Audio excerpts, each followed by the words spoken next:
très pimenté. Alors je disais encore aujourd'hui, on a ébauché la semaine passée, mais cette semaine-ci on va entrer dans les détails progressivement. Ensuite on va prier comme on fait d'habitude. On était sur le chaos et l'éternité. Le chaos et l'éternité. Le chaos et l'éternité. Bon, c'était notre titre de ce mois-ci. Alors, c'est vrai, il faut qu'on définisse le chaos, il faut qu'on définisse l'éternité. C'est vrai que ce sont des mots qui sont en français ou en anglais, mais il faudrait qu'on les définisse. Et que, s'il vous plaît, après avoir défini cela,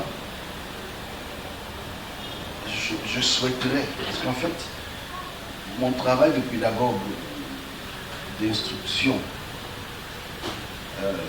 j'aimerais aussi qu'on puisse avoir pas l'œil, enfin, j'aimerais qu'on ait un regard objectif, ce qui est très difficile pour notre société aujourd'hui, le regard objectif.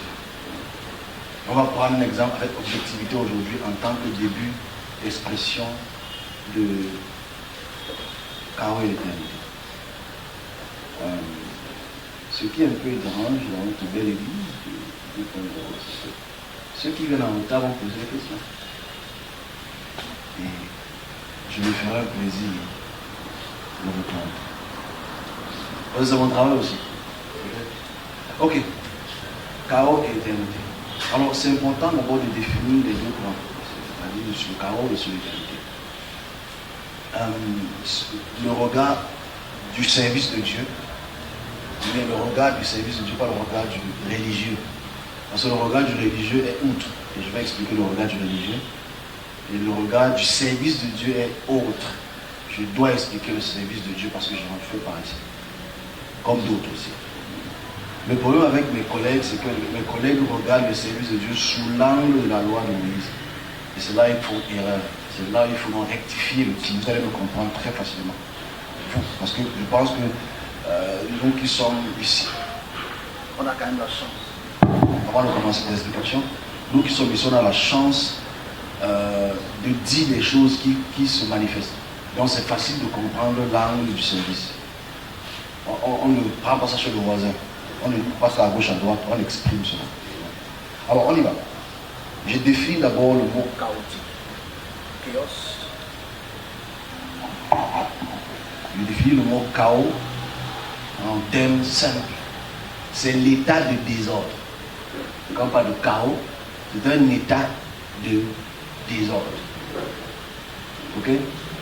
Alors, je prends les termes les plus simples que tout le monde peut comprendre. Ça veut dire, on prend un verre d'eau qui est calme, qui ne bouge pas.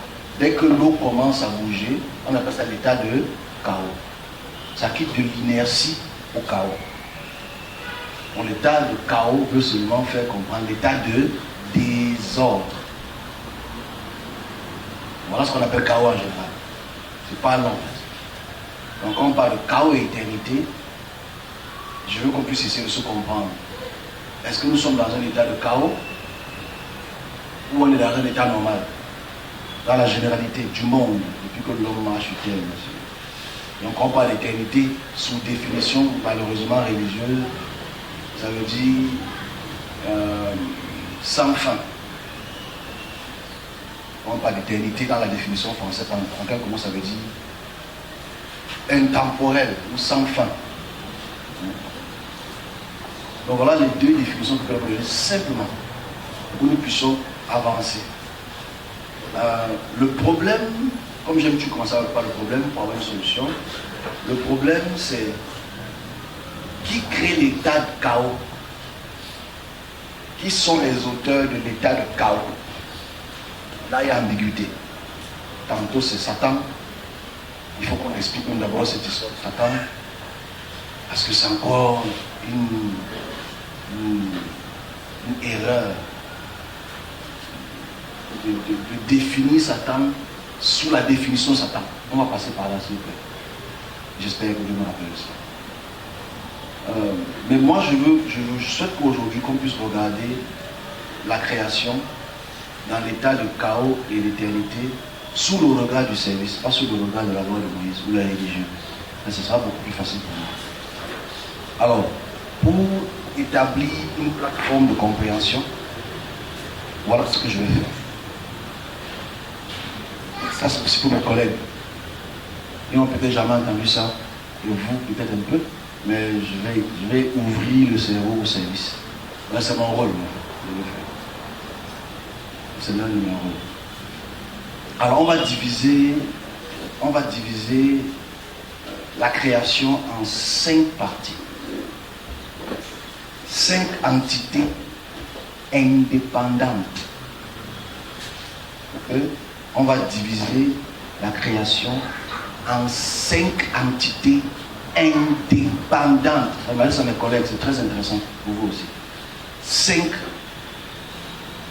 parties. Le mot indépendant veut dire l'un peut vivre sans l'autre. Ok? Indépendante. La première partie, c'est la partie que j'appelle le service des anges. On dit ange ici, ça veut dire les entités spirituelles au service du serviteur ou des serviteurs. C'est la première partie. Je les mets au top, parce que c'est important de les mettre au top de la chaîne de la création. C'est la première partie. Je me répète encore. Je m'adresse à mes collègues, je veux qu'ils écoutent ça. Et je veux qu'ils, dans la classification, je veux qu'ils comprennent quelque chose de très important. Pour comprendre l'état de chaos, ou ce qu'on appelle chaos, qui n'est pas vraiment chaos. Donc, c'est le service des anges. C'est-à-dire, ce sont les créatures que Dieu a créées indépendantes, uniquement pour le service de Dieu. Et il faut entrer dans les détails pour expliquer ce qu'ils sont, quelles sont leurs fonctions. Ça, c'est le 1. On est ensemble. Ok?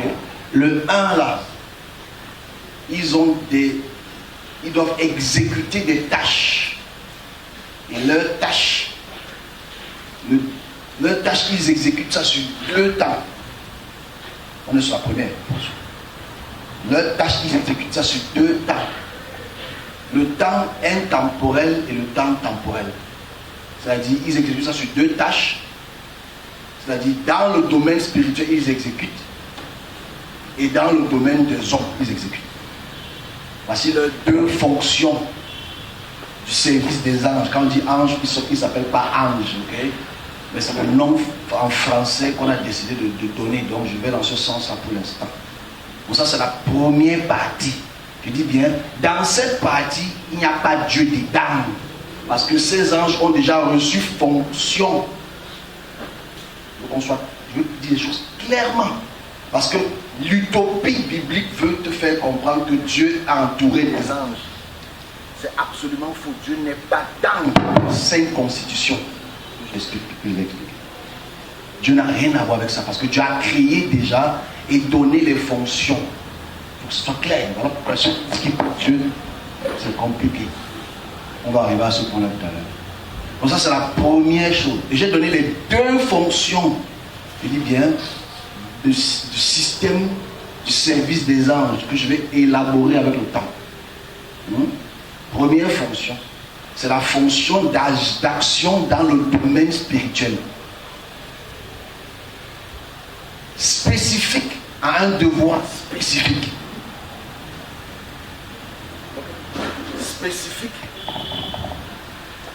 Spécifique à un devoir spécifique.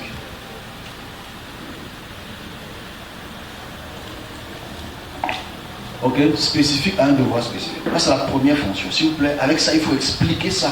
Parce que là, ça peut prendre même des jours et des jours pour expliquer la première fonction. Parce que si on n'explique pas la première fonction, on se pose des questions. Qu'est-ce qu'on prie? Comment on prie? Est-ce qu'on prie les anges? Est-ce qu'on prie pas les anges? C'est encore le problème que le service de Dieu lui-même a. Parce qu'on m'a envoyé une vidéo, un serviteur de Dieu, on peut prier les esprits des autres, c'est pas un problème. C'est grave en fait, parce qu'il ne connaît pas la fonction des anges. Les anges ne se trouvent pas dans les eaux. Le service des anges ne se trouve pas dans les eaux. Il y a un domaine des anges spécifique. En une fraction de seconde, ils sont dans toute partie de la création, dépendant d'un ordre spécifique, d'un temps spécifique. Ils n'habitent pas dans les eaux ou quoi que ce soit. Deuxième création, deuxième fonction dans la création. C'est ce que j'appelle les chariots des ténèbres. C'est-à-dire, c'est la constitution des domaines spirituels qui ont été aussi créés par celui qui a créé. Ok? Eux, ils ont plusieurs différentes fonctions, mais je prends la plus visible, la fonction de la domination et du pouvoir. Et que ces chariots des ténèbres sont en multimilliards, chacun dans un domaine spécifique. Ce n'est pas qu'ils ont été chassés du ciel, c'est encore une utopie stupide. C'est absolument faux. Il n'y a pas de chassement bagarre dans le ciel. Parce que le rapport de force entre le service et le rapport de force entre le service des anges et les domaines, c'est même pas un débat. Alors qu'il faut parler de fonction de la création. Ok, on est sur la deuxième partie. On est ensemble. Parce qu'avant d'expliquer le chaos et l'éternité, il faut d'abord expliquer les fonctions. Si tu ne connais pas la fonction de chaque, tu vas peut-être croire que c'est une erreur. Tu vas dire, oh, Dieu est méchant, Dieu ne peut pas ça. C'est ça le problème. Quand on ne connaît pas les fonctions, on imagine. Okay? Donc dans la fonction, ce que j'appelle les chariots des ténèbres, ce que vous appelez communément les démons et tout le reste, ils ont plusieurs fonctions, mais leur caractéristique, c'est le pouvoir, la domination. Je mets ça sous cette forme-là. Ce sont des entités indépendantes. Indépendantes veut dire, elles ne dépendent pas de l'autre individu, donc elles peuvent assujettir l'autre individu. Alors pourquoi dans les domaines spirituels, ils peuvent s'assujettir les uns et les autres. Ok? C'est la deuxième. Et je mets ça par échelon, pas par niveau de ciel. Non, ce n'est pas qu'il y a 5 ciels. Je vais d'abord enlever ça dans la tête. Ce n'est pas qu'il y a un ciel, 2 ciels, c'est absolument faux. Je prends différentes créations dans la création. Et chacun dans sa fonction. Ok, je vais finir avec ça. Dans la deuxième partie, c'est ce que j'appelle, ce que les anges du service, voilà, c'est mieux de dire, ce que les anges du service appellent les chariots des ténèbres, c'est cette fonction de puissance que ces entités ou ces domaines ou ces anges ont, qui exercent la puissance, la domination sur leur propre semblable spirituel et sur ce qu'on voit la suite. Troisième chose, c'est l'homme.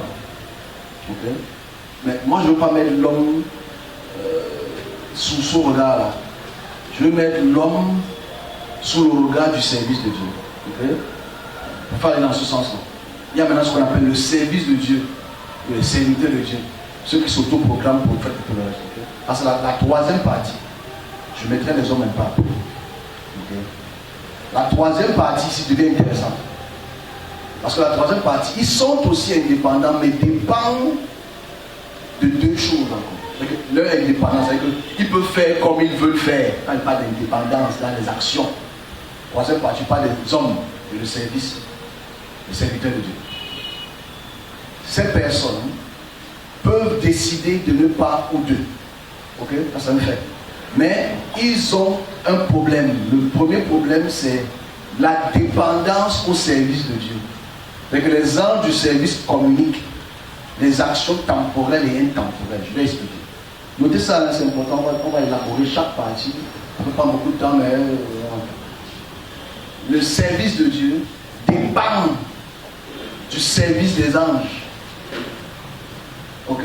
Parce que le service des anges exprime les événements temporels et intemporels que les chariots des ténèbres veulent produire sur les hommes. Ça, c'est très important. Voilà là où le service de Dieu se parce que je vais expliquer encore ça doucement. Je dis, le service de Dieu dépend du service des anges. Parce que le service des anges qui est au-dessus dans la forme hiérarchique exprime les événements temporels d'un temps spécifique et intemporel d'un temps très long. Des événements que les chariots des ténèbres produisent dans l'atmosphère spirituelle et dans l'atmosphère physique. Donc leur rôle, c'est l'expression des événements là, de captivité, de mort, de troubles, d'accidents, de meurtres. C'est le service de Dieu. On ne dépend pas de la Bible. Parce que ce n'est pas la Bible. Les anges qui te communiquent n'ont pas besoin d'une Bible pour te communiquer le temps. Parce qu'avant que la Bible ne soit, il y avait toujours le service de Dieu et le service des anges. Je prendrai des questions. Ok, c'est pas tout. Parce que dans le service de Dieu, des hommes qui écoutent la communication des services des anges, n'oublions pas que les anges sont sous des ordres déjà prescrits depuis la création. Donc, irrespectif, quand il te passe un message, il t'a passé un message que tu donnes au service de Dieu, ou bien que tu donnes aux hommes, etc., etc. Mais son rôle n'est pas toujours de te diriger dans telle et telle chose, parce que chaque domaine angélique a un domaine spécifique. Je vais expliquer ce que je veux dire par là. Des dernières choses sous là, ce qui est dérangeant dans la fonction du service, qui est visible, hein, ce n'est pas un débat, c'est un fait. C'est-à-dire, les serviteurs de Dieu dans la fonction du service peuvent être captifs des chariots des ténèbres. Ok? Je recommence encore parce que ce n'est pas un débat, c'est un fait. Les serviteurs de Dieu, ok? Les serviteurs de Dieu, hormis le fait qu'ils écoutent le message du service, peuvent être captifs d'un chariot des ténèbres. Mais qu'un pasteur peut être captif. Sors, esprit, on voit ça. Hein? C'est important d'avoir le dit. Donc forcément, ça ne veut pas dire que si tu es au service, que tu n'es pas captif d'un chariot. Ça, c'est les trois premiers. Voilà, fille. Il y a maintenant la quatrième partie, c'est-à-dire le domaine spirituel préparé pour où les hommes marcheront, ou le but de la création, c'est-à-dire après que les hommes aient marché selon la volonté donnée par les anges, du service. C'est important de dire du service. Cet endroit, ce n'est pas le paradis, c'est le lieu que Dieu a préparé pour ce monde qui marche.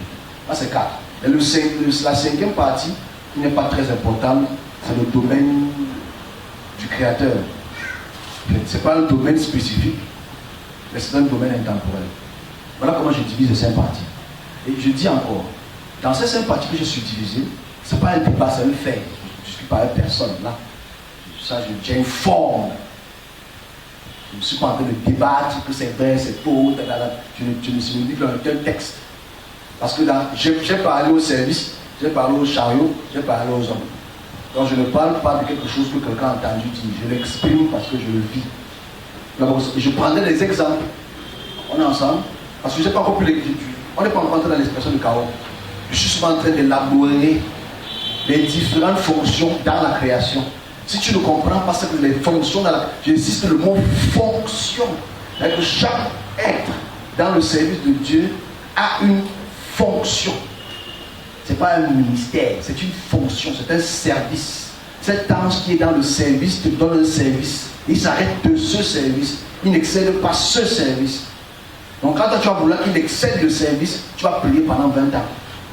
Voilà pourquoi je dis, ils sont indépendants et ils font leur fonction. Ok, bon. Voilà ce que je voulais expliquer sur les 5 parties. Je récapitule encore avant d'entrer dans le chaos. Ok? Je récapitule. Il y a le service des anges, ce que nous appelons les anges, qui sont l'exécution temporelle et intemporelle de toute la création. Mais ils restent dans une fonction. Et quand cette fonction donne une fonction, elles ne peuvent pas agir ou outrepasser la fonction. Regardez ça. Elles ne peuvent pas, elles ne vont jamais outrepasser leur fonction.